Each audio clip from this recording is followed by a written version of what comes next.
ज्ञानवर्धक बातों में आज बहुत अच्छे प्रश्न आए हैं जिनको हम आखिरी सेक्शन में नहीं लेके ये सेक्शन में ले रहे हैं। एक तो ऐसा प्रश्न है कि गुरुजी बहुत ज्यादा मैं बुद्धिशाली हूं, ऐसा सब कहते हैं, आप भी कहते हैं, सिद्धांत का ये प्रश्न है, फिर भी मेरे जीवन में दुख ही दुख क्यों भरा हुआ है। और ऐसे हमने पढ़ा हुआ है, सुना हुआ है कि ब्राह्मण जो होते हैं वो स्पेशल होते हैं, तो ब्राह्मण घर में जन्म लेने के बाद भी ये दिक्कतें हमारे जीवन में क्यों आ रही हैं।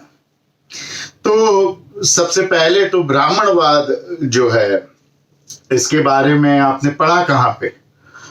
ब्राह्मण के बारे में हमने मनुस्मृति में पढ़ा है, वेदों में पढ़ा है, भगवत गीता में पढ़ा है, सब जगह यही लिखा हुआ है कि ब्राह्मण क्षत्रिय बन सकता है, क्षत्रिय वैश्य बन सकता है, वैश्य शूद्र बन सकता है और शूद्र ब्राह्मण बन सकता है।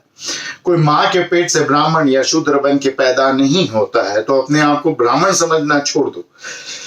मुझे सबसे बेहतर लगता है जो भगवान कृष्ण ने भगवत गीता में कहा है कि जो अपना और स्वयं अपने बारे में सोचता है वो शूद्र, जो अपना और अपने परिवार के बारे में सोचता है वो वैश्य, जो अपने और अपने समाज के बारे में सोचता है वो क्षत्रिय, और जो ब्रह्म को जानता है वो ब्राह्मण। तो जब तक ब्रह्म को जानने की जिज्ञासा नहीं शुरू होती है तब तक अपने आप को ब्राह्मण ना कहिए। जो व्यक्ति अपने बारे में ही सोचता है वो अपने लिए दुख ही दुख निर्मित करता है, और यही तुम्हारी स्थिति है। तो तुम अपने आप को शूद्र कहो, ब्राह्मण नहीं। और व्यक्ति जो केवल अपने बारे में सोचता है वो समझता है कि मैं अक्लमंद हूं, जैसे तुम समझ रहे हो, और वो ये भी समझता है कि मैं अपने लिए सुख इकट्ठा कर रहा हूं, लेकिन सारे सुख जिनके पीछे वो भागता है या जिनको वो प्राप्त करता है वो अंत में उसको दुखी देते हैं, रोग देते हैं, घृणा देते हैं, लज्जा देते हैं, धिक्कार देते हैं, लेकिन सुख कभी नहीं प्राप्त होता है। क्यों? क्योंकि स्वयं को लाभ करने के लिए दूसरे का नुकसान आवश्यक होता है, और ये दूसरे का नुकसान करना मतलब महामूर्खता है, क्योंकि दूसरा है ही नहीं, सब जगह आप ही आप हो। तो दूसरे का जब आप नुकसान करते हो तब दूसरे का नहीं, स्वयं का ही नुकसान कर रहे हो। तो जो व्यक्ति समाज के लिए जीता है, जो व्यक्ति समाज के लिए काम करता है, जो व्यक्ति समाज को ही अपने आप को सौंप देता है, उसके जीवन में सुख ही सुख भर जाता है। दिखने में तो जो व्यक्ति लालची है वो अक्लमंद दिखता है, वो लालची दिखता है, लेकिन जो समाज सेवा करता है, जो लोक कल्याण करता है, हकीकत में लालच उसी को होती है, क्योंकि वो ही अपना कल्याण कर पाता है और कोई नहीं कर पाता। तो आज के बाद पैसा, प्रेम, यश सब कुछ प्राप्त होगा, लेकिन वो आप साइड इफेक्ट में सेकेंडरी पकड़ लीजिए। जो आपका मूल ध्येय होगा, जो आपका मूल उद्देश्य होगा, वो लोगों की मदद करना होगा। अगर आप अपने जॉब पे जाएंगे, अपने बिजनेस पे भी जाएंगे, अपनी दुकान पे भी जाएंगे, तो यही सोच के जाना कि मैं लोगों की सेवा, लोगों की मदद, लोगों का कल्याण करने के लिए ये काम पे जा रहा हूं। ये विचार से जाओगे कि मैं पैसा कमाने जा रहा हूं, यश कमाने जा रहा हूं, तो पैसा मिलेगा ही नहीं, और मिलेगा तो वो पैसा दुख ही दुख लाएगा, क्योंकि पैसा आपको सुख के लिए चाहिए, ये याद रखना।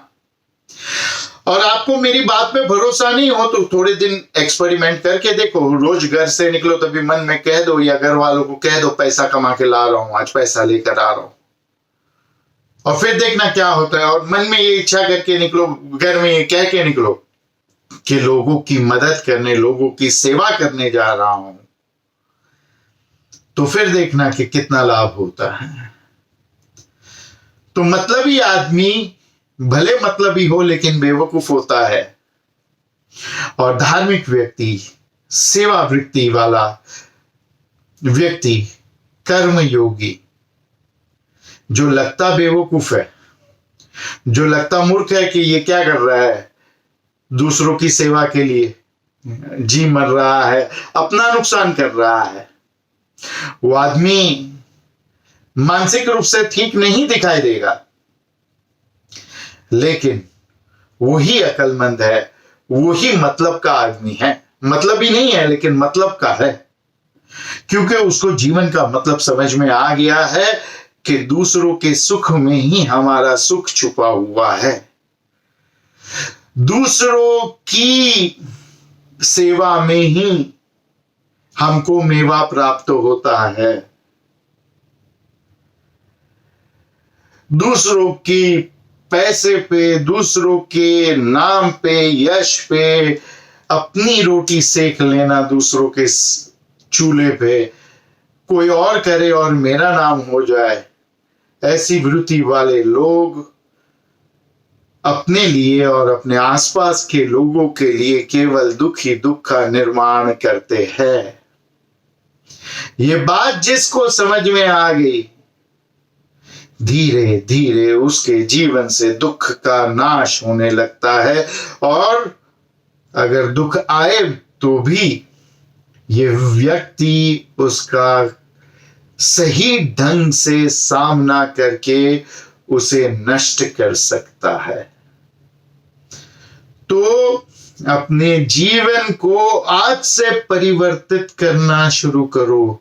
अगर आप केवल और केवल अपने बारे में विचार करते हो तो अपने आप को अक्लमंद नहीं, बेवकूफ समझो, और मैं करना छोड़ो। बकरी मैं बकरा करता है, उसकी बलि चढ़ती है।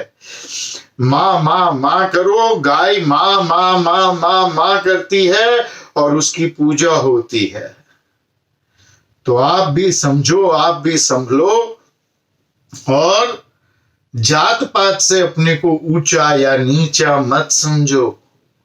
हमारे शास्त्रों को गलत तरीके से समझा गया है, गलत तरीके से देखा गया है।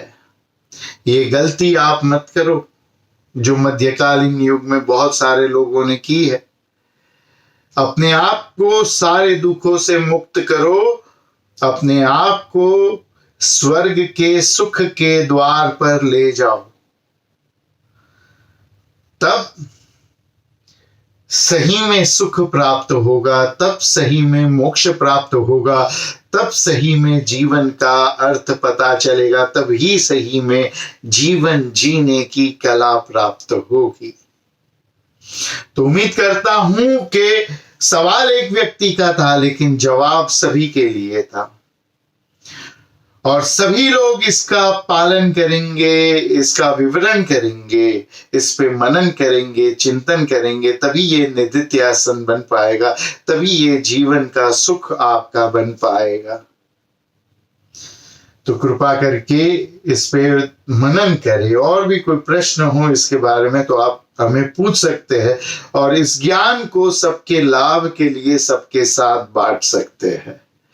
ऐसे ही स्वर्ग बनेगा पृथ्वी पर, ऐसे ही राम राज्य आएगा, बाकी कुछ करने से नहीं आएगा।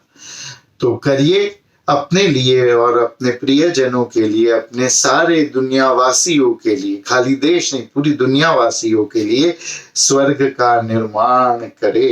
हरिओम तत्सत।